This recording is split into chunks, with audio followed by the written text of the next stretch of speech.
Welcome to Raj Malhotra's IS Academy. I'm Surbhi Sardana and this is Prelim Sprint 2022, where we teach you the most essential topics you need to learn to crack prelims this year. The topic for today is Buddhism, and we will be discussing important points of Buddhism which are not found in regular textbooks. Also, we'll be discussing some events related to current happenings or some events that have been carried out certain ministries in and which are related to Buddhism. Buddhism and Jainism ये दोनों ऐसे religions हैं जो कि prelims point of view से बहुत ज़्यादा important हैं. At least 2 to 4 questions हर साल prelims में इन topic से आते हैं. So let's begin by studying it. So Buddhism basically Buddhism and Jainism emerge किस टाइम हुए थे जब काफ़ी लोगों को जो प्रेवलेंट कल्चर था उससे प्रॉब्लम थी, प्रेवलेंट जो रिलीजन्स थे उनसे प्रॉब्लम थी. So it was supported by merchant class के पास पैसे थे but they did not have that kind of respect. So Buddhism and Jainism both were supported by merchant class. Today we are talking about Buddhism here. Caste system, इन्होंने caste system को पूरा deny किया गया था that caste system is not flawless and caste system is baseless. Thirdly, soul. They did not believe in the existence of soul or atma. Authority of Vedas को भी deny किया गया था. You know, these points are very important. ये statements को eliminate करने में आपको बहुत help करेगा. And sometimes a direct question is asked that about philosophy of Buddhism, and you'll have to choose the right option out of these. So it was silent on the existence of God first of all, and it said that nothing is permanent, and most importantly, it believed in the theory of karma. And it said that reality is basically succession and concatenation of micro elements called dhamma, which we'll be studying. So here is the story of Gautam Buddha. I'm zooming this slide, and here you have to focus only on the yellow part of things and just memorize them in case they are asked in the exam. So Gautam Buddha was born at Lumbini in present-day Nepal in 563 BC as Siddharth Gautam. He was born in a royal family to mother Maya and father King Sudhodana of the Sakya kingdom under Kshatriya clan. He was married to Princess Yashodhara and had a son named Rahul. At the age of 29, he left his house riding on his horse Kanthak and along with the charioteer Channa. These were the only two friends he had all for his life till the age of 29 to find the truth of life, and he wandered as an ascetic for next 6 years. Then he came to Gaya, Bihar, where he meditated under a peepal tree. There he thought about everything and freed himself from all attachments and discovered the truth, the secret of happiness. At the age of 35, on the same day of his birth, he attained enlightenment, or that is called as nirvana, under that peepal tree and became the Buddha, the enlightened one. Now these parts in yellow, they are important. Just remember them for your exam. The next slide that is coming is very important. So Mahanishkraman. Just look at this here. Mahanishkraman is basically the great departure of Buddha on with his horse and his charioteer. So this event was known as Mahanishkraman, and it is very important in Buddhism. So when he escaped from his house, and then after that he met some gurus like Avada Kalam and Rudrak, which were both of Samakhya school of Hinduism or Sankhya school of Hinduism, and he prayed. He meditated on the bank of river Niranjana. This part is very important. There was an evil called Mara or Mura in some textbooks. Mara or Mura both are the same. What he did was, when Buddha attained enlightenment or when Buddha was meditating, he used to send his armies. वो उनके meditation को disturb करने के लिए या उनकी enlightenment को claim करने के लिए armies और कई सारी temptations भेजता था ताकि बुद्धा उनसे हार जाए. So and finally he challenged that Buddha must defend his claim of enlightenment. That how can कि बुद्धा defend कैसे करेंगे अपना claim of enlightenment. तो बुद्धा ने क्या किया? Here comes the भूमि स्पर्श मुद्रा.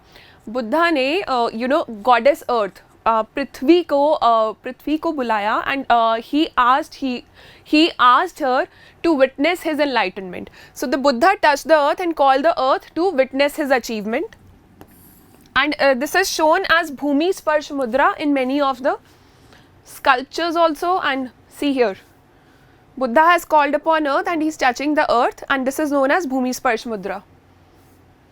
Here also this is a colorful depiction of the same.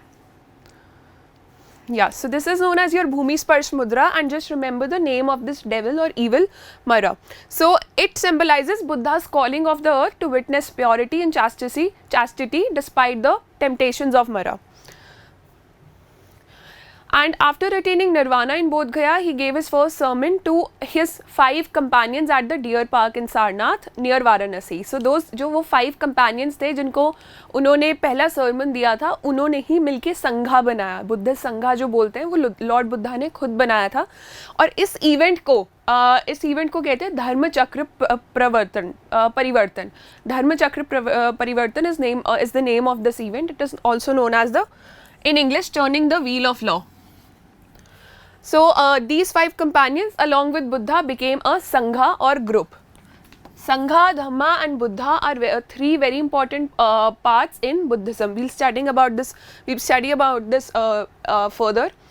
Ashta Mahasthans. Ashta, as the name indicates, 8. Asht stands for 8 and Mahasthans means holy places. So there are 8 holy places related to Buddhism. What are these? Lumbini, Bodh Gaya, Sarnath, Kushinagar, Shravasti, Sankasya, Rajgir and Vishali. We'll be covering a map in the future slides, in the coming slides, and we'll locate all these points. In the Sangha, in the Buddhist Sangha, slaves and diseased people were not allowed. So this is what you have to remember. There is another term associated with this, it's called Pratimoksha. Pratimoksha क्या होता है? It was the 64 types of crimes, 64 types के ऐसे crimes जो कि monks को commit करने allowed नहीं थे. 64 types of crimes which were not allowed to be committed by monks. उपासक, again a term. उपासक basically एक follower of Buddhism को बोला जाता है. So just look here, 3 Ratnas or 3 jewels of Buddhism. The first jewel is Buddha himself, the revealer of Buddhist teaching. The second is Dhamma or the substance, whatever the teachings were there of Lord Buddha. And the third one is Sangha, the community of Buddhist practitioners when they come together, chant or pray. So these 3 are known as the Tisarna or Triratna, the 3 jewels of Buddhism. Very important from examination point of view. So Buddha attained Mahaparinirvan at Kushinagar, which is considered as a form of death. Death has been represented only once in Buddhism, or in fact entire culture of India, that is represented by Mahaparinirvan of Buddha, when he actually gives up on that body, when he leaves for his further journey in Uttar Pradesh at the age of 80 in 483 BC. So after this what happened was कि जो बुद्धा की teachings थी, they were not compiled anywhere. So what happened, a lot of Buddhist councils were held. बहुत सारे Buddhist councils में बुद्धा के followers इकट्ठे हुए और उन्होंने उनकी teachings को लिखा 3 pitakas की form में. They were known as the Tripitaka, and we'll be reading about this. He is said to be contemporary for major part of his life to King Bimbisar and for the last years to Ajatashatru of Haryanka dynasty.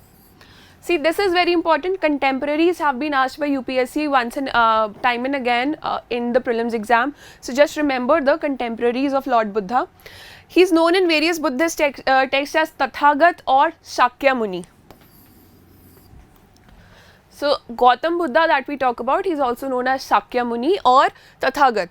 The predecessor of Buddha under Buddhism that we are studying was Kasapa Buddha, and जो आने वाले बुद्धा हैं, that is the successor of Buddha or the future Buddha, he is known as Maitreya. Again, this question has been asked by UPSC directly in one of the previous year questions, and just remember this paper. Just remember the entire content that we are studying today, because it is very important for exam. So Kasapa Buddha was the past Buddha, and Maitreya would be the future Buddha who will come to the earth. And laughing Buddha is considered as a form of Maitreya, of the future Buddha. Who were his disciples? First of all, Angulimal, he was a dacoit. Amrapali was a dancer, Amant Pindak was a Vaishya, and Upali was a barber. 4 noble truths of Buddhism. What are the noble truths that Buddhism understands and Buddhism teaches or preaches to the entire world? First of all, the first noble truth is dukkha, or suffering. The second one is samudai or origin of suffering. Suffering होती कहाँ से है? Suffering का origin क्या है? The third one is nirodha or truth of end of suffering. How? Truth of end of suffering. Suffering can end. That is true. Marg as the name indicates, path. path of end of suffering or path of cessation of suffering. So they say that life is full of suffering or dukkha, and all aspects of life contain the seeds of sorrow.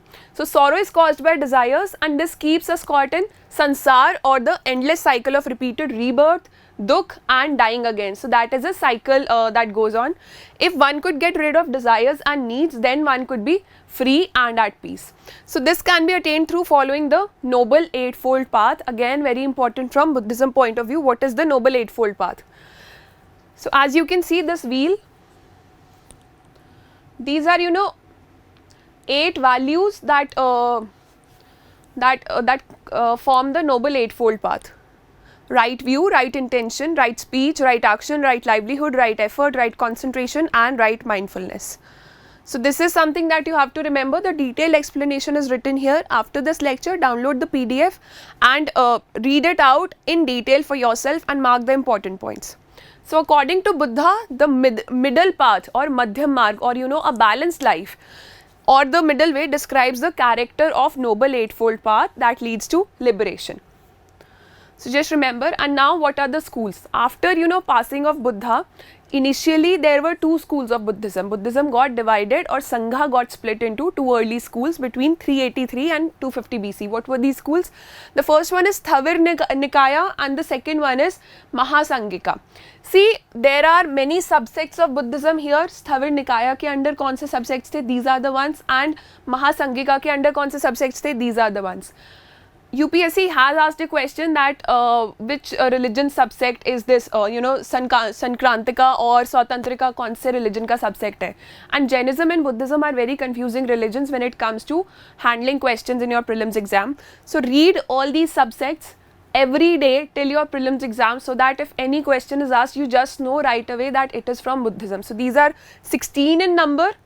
It is Mahisaka, Sarvastivad, Sankrantika, Swatantrika, Dharmagupta, Vatsiputriya, Dharmottarya, Bhadrayana, Sanagrika, Samitiya. And for Mahasangika we have Gokulika, Prajnapativad, Bahusutriya, Ekvahyarika and Ketika. So there are other subsects also.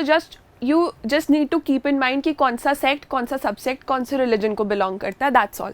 So after Buddha attained Mahaparinirvan at Kushinagar, so he did not codify whatever his teachings were. तो कोई भी teachings उनकी लिखी हुई नहीं थी. So it was decided क्योंकि teachings को codify किया जाएगा, and वो teachings को codify 3 चीज़ों में किया गया. Those 3 books were known as Pitakas or Tripitaka. What were these? The first one was Vinay Pitaka, second was of Sut Pitaka and Abhidham Pitaka. These 3 were the codified teachings of Buddhism that were there. Buddhism after Mahaparinirvan of Buddha, Buddhist councils भी होते थे कि सारे Buddhist followers इकट्ठे होते थे, and they used to sit together and see what would be the future course of action भी, या जो teachings है वो कैसे हमें influence कर रही है. So there have been 4 Buddhist councils. Very important, इन पे question कई बारी direct आ जाता है, कहाँ हुई थी, who was the patron, where it was held और who was the chairman. Year नहीं पूछा गया अभी तक, but just keep in mind that starting from 483 BC, the first one was held in Rajgriha.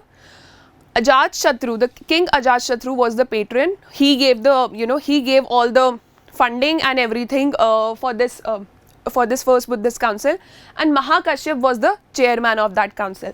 Second one was the patron was Kalashoka, held in Vishali, and the chairman was Sabbakami. The third one was Ashoka was the patron. Ashoka arranged all the things. The venue was Patliputra, of course, where he was ruling. Chairman was Mogliputra Tissa, and the fourth one, Kanishka was the patron.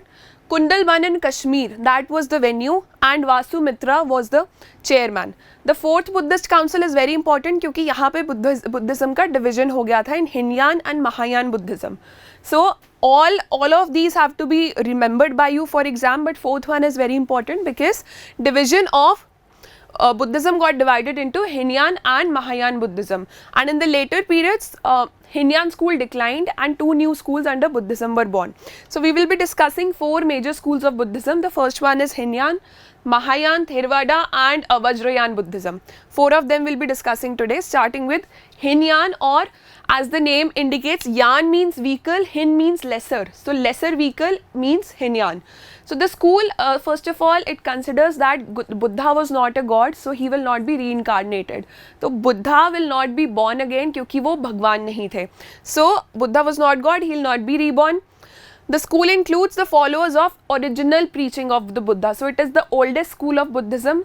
They did not believe in idol or image worship. जो भी हम idols Buddha की देखते हैं, they are coming from Mahayana Buddhism. So they believe in individual salvation and try to attain individual salvation through self-discipline and meditation. So individual salvation में believe करते हैं, individual nirvana में believe करते हैं. While we'll see in Mahayana that they believe in salvation for helping to the other people, you know, showing the path to other people, but they believe in that individual salvation. So ultimate aim of Hinayana is nirvana. That's all. And you know, with time this declined and इसका एक subsect था जो emerge हो गया था. It was known as Sthavirvad और Theravada Buddhism. इसको हम Southern Buddhism भी बोलते हैं कि ये South में ज़्यादा prevalent थी, Southern areas में. It refers to the school of elder monks because Hinayana oldest school of Buddhism था and Theravada और Sthavirvad is a, you know, subsect of Hinayana. तो school of elder monks भी बोलते हैं कि जो बड़े लोगों का, बड़े monks का. It held 8-fold path. Important 8-fold path जो हमने बुद्धिज्म का रीड किया उसको काफ़ी इंपॉर्टेंस दी गई थी इसमें. It believed in 2 things. First of all samatha. Samatha means coming down the mind and the second one is vipassana. Vipassana means जो 3 आपके 3 ऐसे चीज़ें हैं जिससे आपको अपनी एग्जिस्टेंस का पता लगता है, which are proof of your existence और insights into the mark of existence. उनको क्वेश्चन करते हैं, उनको स्टडी करते हैं. So what is vipassana? Studying of impermanence, suffering and realization of non-self. So this is all under Theravada Buddhism. सारी जो भी writings Hinayana या Theravada Buddhism में हैं वो पाली language में है and it was there under Emperor Ashoka because at that time Mahayana was not prevalent. You know, Mahayana came after the 4th Buddhist council and Ashoka was there in the 3rd Buddhist council. So इस वजह से Ashoka was a part of Hinayana और Theravada Buddhism. Sthavirvad का part थे and Ashoka preached and spread Theravada form of Buddhism. It is almost non-existent today. And Vibhajvad. Vibhajvad is a philosophy which means teaching of analysis. हर एक part को छोटे छोटे, हर एक चीज़ को छोटे छोटे पार्ट्स में डिवाइड किया जाता है और फिर एनालाइज किया जाता है. दैट इज नोन एज विभाजवाद और टीचिंग ऑफ एनालिसिस. विशुद्धि मार्ग. What is Visuddhimagga? It is the great treatise on Theravada. Theravada का एक ट्रीटिस है, एक फॉर्म ऑफ लिटरेचर है.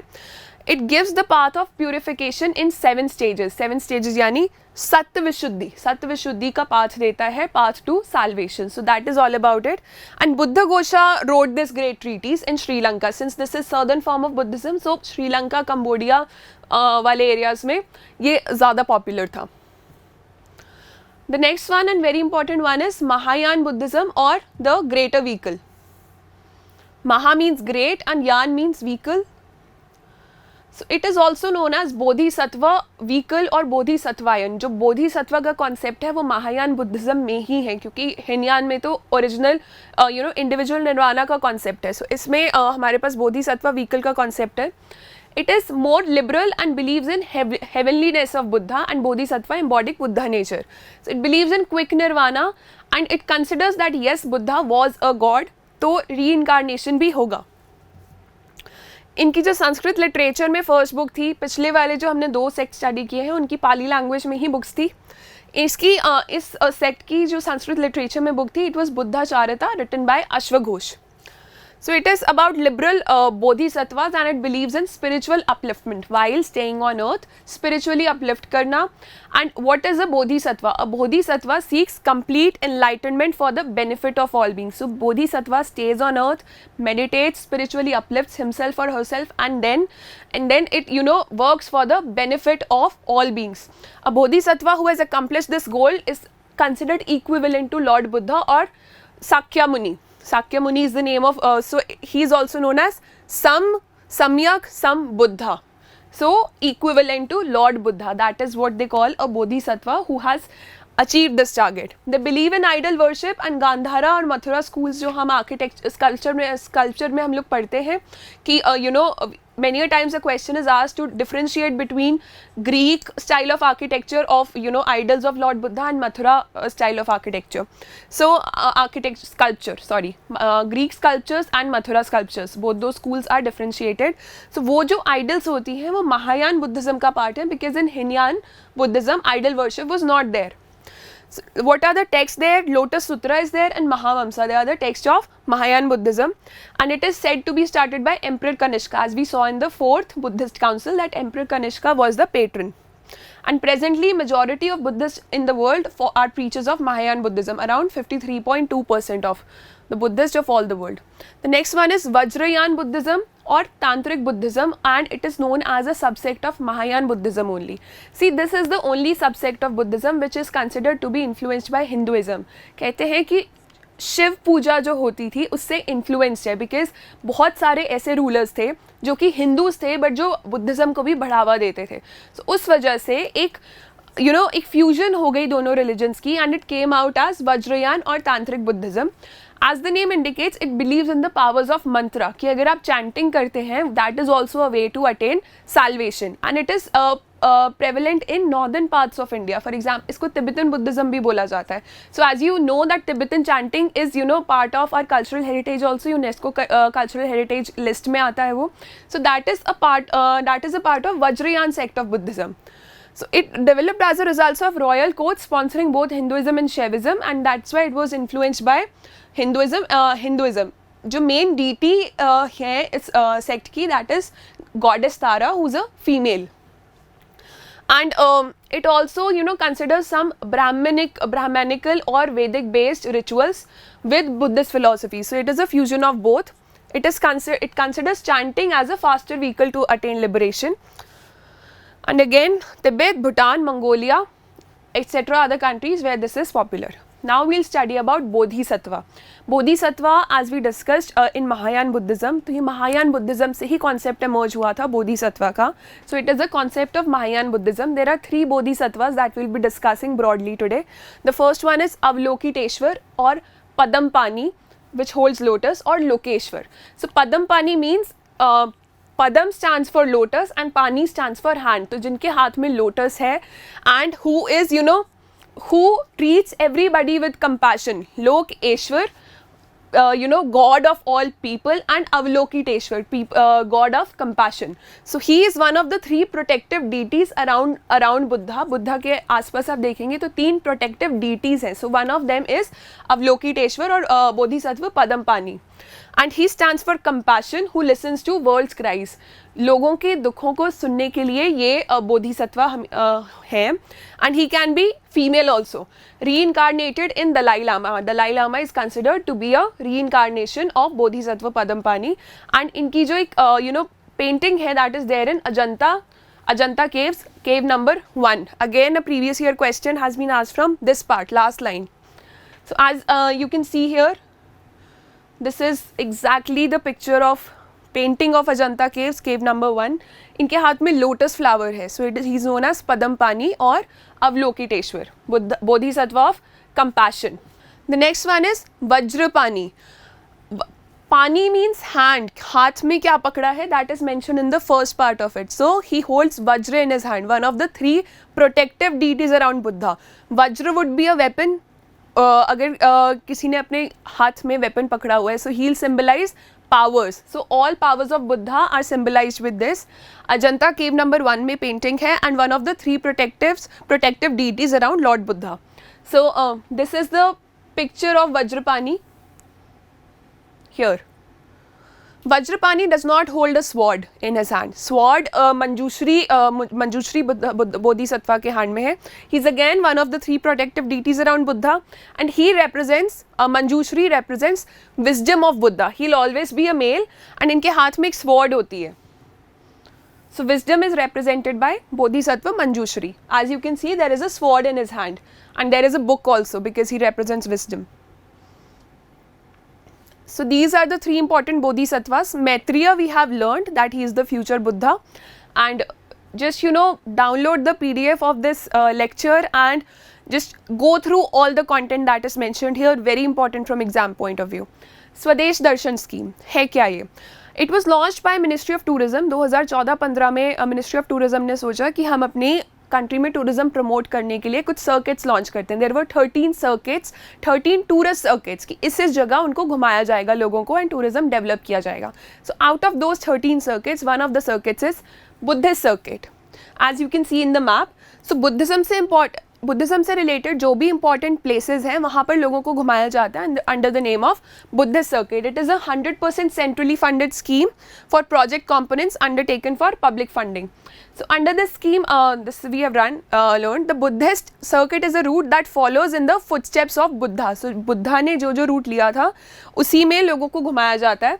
From Lumbini in Nepal where he was born, through Bihar in India where he attained enlightenment, to Sarnath and Kushinagar in Uttar Pradesh in India where he gave his first teachings and his final resting home. As you can see, this is Kapilvastu, starting from here Lumbini to Kushinagar, Kesaria, Vaishali, Nalanda, Rajgir and Bodh Gaya. And here we have Sarnath and Varanasi.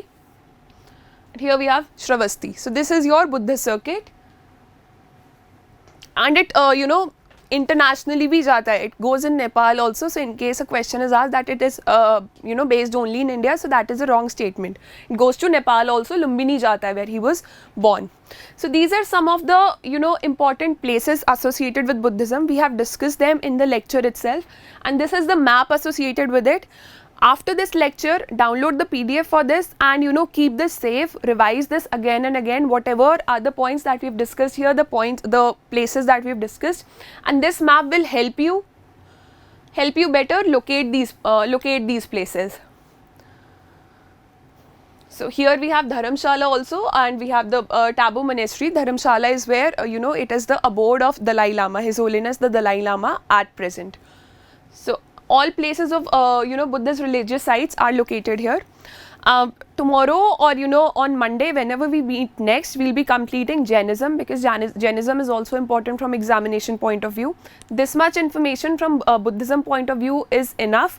Apart from this, architecture and sculpture, they'll be taken differently and they have to be covered by you for prelims exam. All the best, keep studying, and if you haven't subscribed to the channel, this is the right time.